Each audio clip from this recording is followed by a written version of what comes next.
इस वीडियो में हमने पिछली बार सुपर पावर्स के बारे में पढ़ा था। इस वीडियो में हम उन्हीं के एमर्जेंस के बारे में पढ़ेंगे। The emergence of two power blocks. The two super powers were keen on expanding their sphere of influence in the different part of the world. जो दो सुपर पावर थी, यूएस एंड यूएसएसआर, वो अपने जो पार का जो मतलब एरिया था ना, वो पूरे वर्ल्ड में बढ़ाए जा रहे थे अलग अलग पार्ट में। कैसे बढ़ा रहे थे? यूएस किसी से मतलब क्या करता है, दूसरी कंट्री से बात करता कि आप हमारे साथ मिल जाइए। एक्चुअली जो टू सुपर पावर है ना, ये अपने नीचे अलायंस बनाते हैं। अलायंस का मतलब होता है मित्र बनाते हैं, ठीक है ना। तो जैसे यूएस अमेरिका और यूएसएसआर अलग अलग कंट्री से बात करेंगे और अलग अलग कंट्री से बोलेंगे कि आप हमारे साथ मिल जाओ। अब ये ऐसा क्यों करते हैं? ऐसा करने के पीछे रीज़न होता है, ये अपनी पावर को और बढ़ाना चाहते हैं कि वक्त आने पे जो छोटी छोटी कंट्री जिनके पास पावरफुल वेपन्स नहीं है, मिलिट्री नहीं है, तो उनको, अब जैसे सपोज़ इंडिया है, इंडिया कोई सुपर पावर नहीं है, तो सपोज़ अमेरिका ने हमें अपने साथ मिला लिया कि भई आप हमारे साथ मिल जाओ, ठीक है। तो वक्त आने पे जब हमारे पे कोई संकट होगा, तो हमारे पास जो इतने बड़े बड़े वेपन्स वगैरह नहीं है, तो वो हम उनसे ले सकते हैं कि आप हमारी मदद कर दो, ठीक है ना। और उनका क्या फ़ायदा होगा कि हम उसके बदले में उनको कुछ एक्सपेंसेस देते हैं, उनका कुछ खर्चा, मतलब उनको खर्चा पानी देते हैं उनके ये सब मिलिट्री एक्सपेंसेस पूरा करने के लिए। जैसे कि अगर किसी के पास कार नहीं है, तो वो किराए पे कार लेके जाता है, कार ख़रीदने के पैसे नहीं है। तो अब ऐसे ही मान लो, जो छोटी छोटी कंट्री है ना, जो इतने महंगे वेपन्स नहीं ख़रीद सकते, और वो समय आने पे जो बड़ी सुपर पावर है उनसे मदद ले सकते हैं। तो इस तरीके से जो बड़ी सुपर पावर होती है, उनको बदले में पैसा मिलता है, उनसे थोड़ी इनकम होती है, और वो उनको समय आने पे जो उनके वेपन्स वगैरह हैं उनसे उनकी हेल्प करते हैं, ठीक है। तो ये जो सुपर पावर्स हैं, यूएस और यूएसएसआर, तो ये क्या करते हैं, अब ये दोनों ना अपने अपने अलग अलग पूरे वर्ल्ड में अपना इन्फ्लुएंस बढ़ाने में लगे हैं। In the world sharply divided between the two alliance system. पूरी दुनिया जो थी वो दो अलायंस सिस्टम में बट गई। A state was suppose to remain tied to protective super power to limit influence the other super power and its allies. एक जो ये अलायंस सिस्टम था, इसमें क्या था, एक सुपर पावर क्या कर रही थी, अपने इन्फ्लुएंस को बढ़ाने के लिए, मतलब अपना तो इन्फ्लुएंस वो बहुत बढ़ाना चाहती है और दूसरे के इन्फ्लुएंस को ख़त्म करना चाहती है। जैसे अमेरिका है, तो वो चाहेगा कि पूरी दुनिया में सुपर पावर मैं बन जाऊं और यूएसएसआर धीरे धीरे ख़त्म हो जाए। तो ऐसे यूएसएसआर चाहेगा कि मैं सबसे ज़्यादा पावरफुल बन जाऊं और यूएस का जो इन्फ्लुएंस है वो ख़त्म हो जाए। तो इस तरह का एक कोल्ड वॉर उनके बीच चल रहा था। The smaller state in the alliance use to link to the super power for their own purpose, they got promise of protection. जो छोटे छोटे स्टेट्स थे या छोटी छोटी कंट्री थी, जो कुछ कंट्रीज़ यूएसएसआर के साथ जाके मिल रही थी और कुछ कंट्रीज़ यूएस के साथ जाके मिल रही थी, तो सुपर पावर्स उनको क्या प्रॉमिस करके अपने साथ मिलाते थे कि समय आने पे वो उनको वो देंगे, प्रोटेक्शन देंगे, वेपन्स देंगे, और ठीक है, इकोनॉमिक एड्स देंगे अगेंस्ट देयर लोकल राइवल। मतलब उनका कोई दुश्मन होगा तो उनके दुश्मन से उनको लड़ने के लिए वो मदद देंगे। Mostly regional neighbours with whom they have rivalries. The alliance system led by the two superpowers therefore threatened to divide the entire world into the two camps. ये जो टू सुपर पावर सिस्टम बन गया था, इसने पूरी दुनिया को दो हिस्सों में बांट के रख दिया, दो कैंप्स में बांट दिया। The division happen first in Europe. ये डिवीज़न सबसे पहले यूरोप में हुआ। Most country of the western Europe sided with US.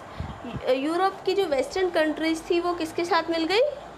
America के साथ। और ईस्ट यूरोप की ज़्यादातर कंट्री यूएसएसआर के साथ चली गई, सोवियत कैंप के साथ। तो that is why these were also called, इसलिए इनको वेस्टर्न एंड ईस्टर्न अलायंसेस भी बोला जाता है। ये क्वेश्चन में आ सकता है कि what do you understand by western और ईस्टर्न अलायंसेस। तो तुम लिखना the Western countries of the Europe when alliance make alliance with US is called Western Alliance, and Eastern Europe which join with Soviet camp is called Eastern Alliance. ठीक है, अब हम आगे चलते हैं. The Western Alliance was formalized into organization. The North, जो western alliance था, western alliance यानी कि यूएस, अमेरिका. ठीक है, तो क्योंकि सारी यूरोप की वेस्टर्न कंट्रीज़ अमेरिका के साथ मिल गई थी और पूरा ईस्टर्न यूरोप यूएसएसआर के साथ. ठीक है, तो उसको नॉर्थ अटलांटिक ट्रीटी ऑर्गेनाइजेशन का नाम दिया गया नाटो. अब देखो ऊपर एक मैप है यहाँ पे, ये देखो, ये नाटो मेंबर्स, ये किससे शो कर रखा है, येलो कलर से. ये सब किसके अंडर आ रहे थे, अमेरिका के अंदर. ठीक है, और while which came into existence in April 1949. ये जो जितने भी कंट्रीज थी ना, जो वेस्टर्न अलायंस था, ये कब बना, ये अप्रैल 1949 में इस ऑर्गेनाइजेशन को बनाया गया, जिसको नाम दिया गया NATO, north Atlantic treaty organisation. It was an association of 12 states. इसके अंदर 12 स्टेट्स आई, which declared that armed attack on any one of them in Europe or North America would be regarded as the attack on all of them. ठीक है, तो ये declare किया गया अगर किसी एक स्टेट पे भी अटैक किया गया, मतलब 12 स्टेट्स यूएस के साथ आई थी, तो इसका मतलब होगा कि अगर एक स्टेट पे भी कोई संकट आता है तो इट मीन्स 12 की 12 पे संकट आया, यानी कि 12 की 12 स्टेट्स उनसे जो अटैक करेगा उससे रिवेंज लेंगे. ठीक है, each of this states would be oblige to help each other. उन्होंने प्रॉमिस किया कि वो एक दूसरे की हेल्प करेंगे. 12 स्टेट्स आपस में इतने अच्छे दोस्त बने. The eastern alliance was known as Warsaw pact. जो ईस्टर्न अलायंस है यानी कि यूएसएसआर, उसको नाम दिया गया वॉर्सो पैक्ट, जो कि सोवियत यूनियन यानी कि यूएसएसआर के साथ था.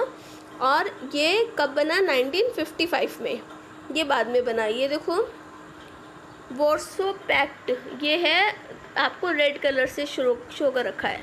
ठीक है, तो ये देखो, ये रहा, ये जो जितना भी ये जो रेड कलर है ये यूएसएसआर की टीम है, और जितना ये येलो कलर है ये सब यूएस की टीम है. पहले ये कौन से ईयर में, 1949 में ये 12 स्टेट्स आई थी यूएस के साथ. ठीक है, इन लोगों ने आपस में प्रॉमिस किया था अगर एक भी स्टेट पे अटैक हुआ तो इट मीन्स कि हम सब एक दूसरे का साथ देंगे और उनसे बदला लेंगे. ठीक है, और 1955 में यूएसएसआर की टीम बनी जिसको वॉर्सो पैक्ट का नाम दिया गया. ठीक है, याद रखना एग्जाम में आ सकता है what is NATO and what is Warsaw Pact. तो नाटो में यूएस की टीम थी और वॉर्सो पैक्ट में यूएसएसआर की टीम थी. ठीक है, तो and its principal function was to counter NATO's forces in Europe. इनका फंक्शन क्या था, इनके सारे प्रिंसिपल क्या थे कि ताकि वो जो नाटो है यानी कि जो यूएस की जो टीम है उनके इन्फ्लुएंस को कम कर सके. ठीक है, international alliances during the cold war era were determined by the requirement of the super powers and the calculation of the smaller states. जो इंटरनेशनल अलायंसेस थे कोल्ड वॉर के दौरान, उन्होंने निश्चित किया कि वो मतलब जितने भी उनके छोटी छोटी अलायंसेस हैं उनके साथ जो स्टेट्स मिली है, जो भी सुपर पावर है, सब आपस में एक दूसरे की रिक्वायरमेंट को पूरा करेंगे. As noted above, Europe became the main area of conflict between the super power. तो यानी कि यूरोप जो था मेन झगड़े का मुद्दा बन गया. क्यों? क्योंकि वहीं पे तो क्योंकि पूरा यूरोप 2 हिस्सों में डिवाइड हो गया था, यूएस और यूएसएसआर में. ठीक है, in some cases the superpower use their military power to bring countries into their respective alliances. और कई केसेस में तो ऐसा देखा गया है कि ये जो सुपर पावर्स थी उन्होंने अपने मिलिट्री पावर्स को यूज़ किया अपने कई अलायंसेस को अपने अंडर लेके आने के लिए, यानी कि बंदूक की नोक पे उन्होंने कई लोगों को अपने साथ मिलाया।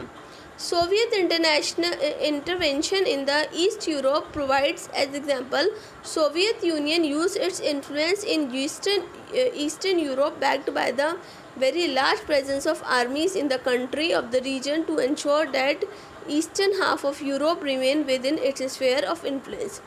इसी का एक एग्जांपल देखा गया कि सोवियत यूनियन ने ईस्टर्न यूरोप में, मतलब ईस्टर्न यूरोप सोवियत यूएसएसआर का था ना, यूएसएसआर के अंडर आता था, तो उसने क्या करा कि वहाँ पे ईस्टर्न यूरोप का एरिया बढ़ाने के लिए ज़्यादा से ज़्यादा लोगों से ज़्यादा से ज़्यादा स्टेट्स को अपने अंदर मिला लिया, अपने साथ मिला लिया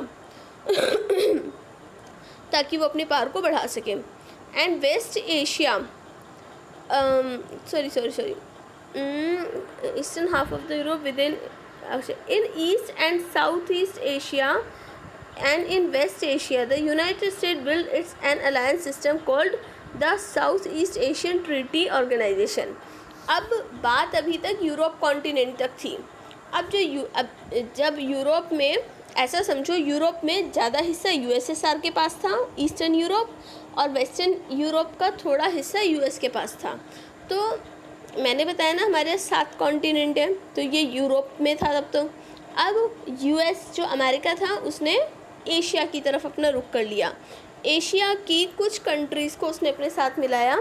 कहाँ से? ईस्ट और साउथ ईस्ट एशिया और वेस्ट एशिया, इन सब में उसने अपने कुछ अलायंस बनाए, अपने कुछ मित्र बनाए, और यहाँ पे भी अपना अलायंस सिस्टम बनाया जिसका नाम दिया गया साउथ ईस्ट एशियन ट्रीटी, क्योंकि अब इसमें एशियन कंट्री के भी लोग आ गए थे। ठीक है, हम एशिया कॉन्टिनेंट के अंदर ही रहते हैं। ठीक है, इंडिया, चाइना, जापान, ये तो आपको पता होगा ना कि हम कौन से कॉन्टिनेंट में रहते हैं।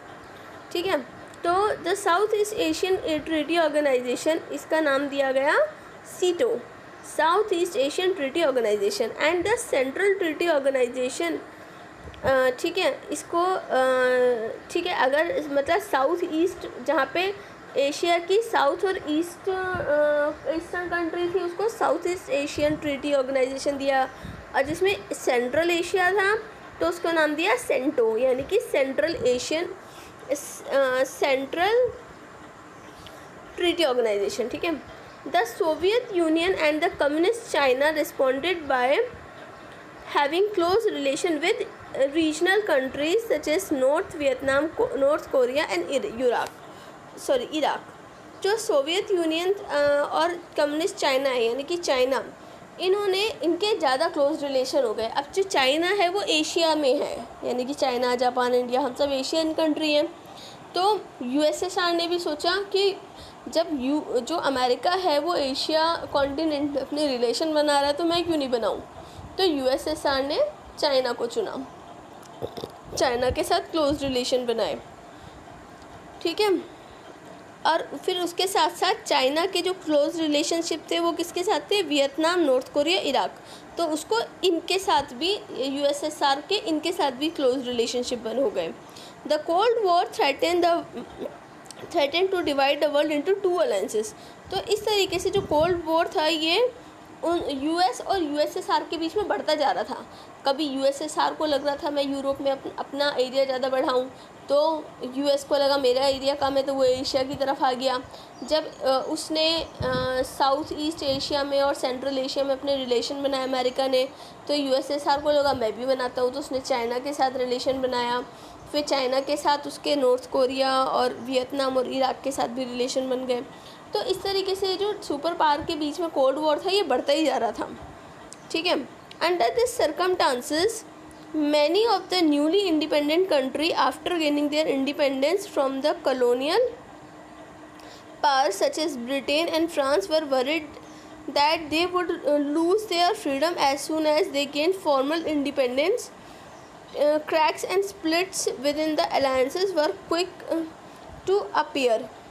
ठीक है, तो अब जैसे जो न्यूली इंडिपेंडेंट कंट्रीज़ थी, यानी कि जो सुपर पावर थी, जैसे अमेरिका की जो अलायंस बनी, नाटो जो बना वो 1949 में बना, वॉर्सो पैक्ट जो था वो 1955 में बना, और हमें आज़ादी मिली 1947 में मिली थी।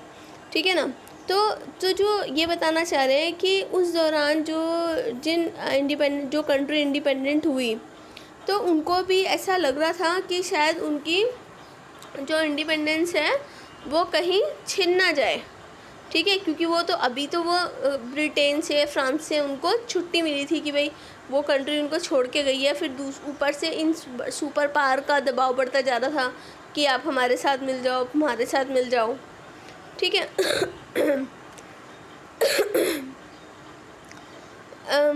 ठीक है, cracks and splits with in the alliances were quick to appear. अब जो अलायंसेस बन रहे थे ना उसके साथ, अमेरिका के साथ और यूएसएसआर के साथ जो ये अलायंसेस बना रहे थे सब लोग अपने अपने, तो इनमें भी कुछ कुछ क्रैक्स, मतलब इनके बीच में रिश्तों में दरारें आती हुई भी दिखाई दे रही थी लोगों को। Communist China quarrel with USSR toward the late 1950। अब जब चाइना के यूएसएसआर के साथ क्लोज रिलेशनशिप तो बने, पर बहुत जल्दी उनके बीच झगड़ा भी हो गया 1950 के दौरान। इन 1969 they fought a brief war over a territorial dispute. फिर उनके बीच 1969 में चाइना और यूएसएसआर के बीच एक छोटा सा झगड़ा भी हुआ, टेरिटोरियल डिस्प्यूट यानी कि जगह को लेके, ठीक है। The other important development was non align movement which gave the newly independent country a way of staying out of alliances। अब एक नई ऑर्गेनाइजेशन बनी, non align movement. Non align movement में क्या था, वो कंट्री थी जो इनके साथ नहीं मिलना चाहती, ना तो वो यूएस के साथ जाना चाहती थी, ना ही वो यूएसएसआर के साथ जाना चाहती थी। तो इस तरीके से पूरी दुनिया 3 हिस्सों में डिवाइड हो गई। तो ये मैप में देखो, ये देखो, ये तो है अमेरिका और उसके अलायंसेस, फिर ये है यूएसएसआर और उसके अलायंसेस, और जो ग्रीन कलर में है ना, ये देखो इंडिया यहाँ पे नीचे ये दिख रहा है, ठीक है, ये है थर्ड वर्ल्ड जो नॉन अलायंस में है, यानी कि हमने किसी के साथ कोई अपना क्लोज रिलेशनशिप नहीं बनाया, ना अमेरिका के साथ ना यूएसएसआर के साथ। तो ये तीसरी दुनिया है, ये इसको थर्ड वर्ल्ड का नाम दिया गया, कि जो नॉन अलाइन मूवमेंट में थे, जो इंडिपेंडेंट कंट्री जो किसी के साथ नहीं जाना चाहती थी वो इसमें आ गई, उसको इन्होंने ग्रीन कलर से शो किया है, ठीक है। तो कहाँ गया,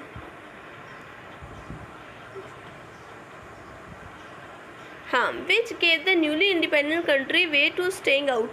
तो नॉन अलाइन मूवमेंट का मतलब था कि जो कंट्री उनके साथ मिलना नहीं चाहती तो वो अपने इंडिपेंडेंटली अलग से रह सकते हैं। You may ask why the super power need any allies at all. अब क्वेश्चन कई बार पूछा जाता है कि जो सुपर पावर है वो दूसरी कंट्रीज़ के साथ अलायंस क्यों बनाती है, यानी कि उनके साथ दोस्ती क्यों करती हैं, ठीक है, वो तो खुद में बहुत पावरफुल है तो उनको छोटी छोटी कंट्री का सपोर्ट क्यों चाहिए। With their nuclear weapons and regular आर्मीज they were so powerful that combined the power of most smaller states in Asia and Africa and even Europe was no match of that the superpowers। कि उनके पास तो अपने खुद के nuclear weapons है, regular armies हैं, वो इतने पावरफुल है तो वो छोटी मोटी स्टेट्स और कंट्रीज़ को, एशिया, अफ्रीका और यूरोप की छोटी मोटी कंट्रीज़ को अपने साथ क्यों मिलाएंगे, उनका तो कोई मैच ही नहीं है। Yet the smaller states were helpful for the super powers. तो इसका एक कारण है कि स्मॉलर स्टेट्स से उनको क्या हेल्प मिलती है। देखो यहाँ पे कुछ रीजंस बताए हैं। सबसे पहला, vital resource such as oil and minerals.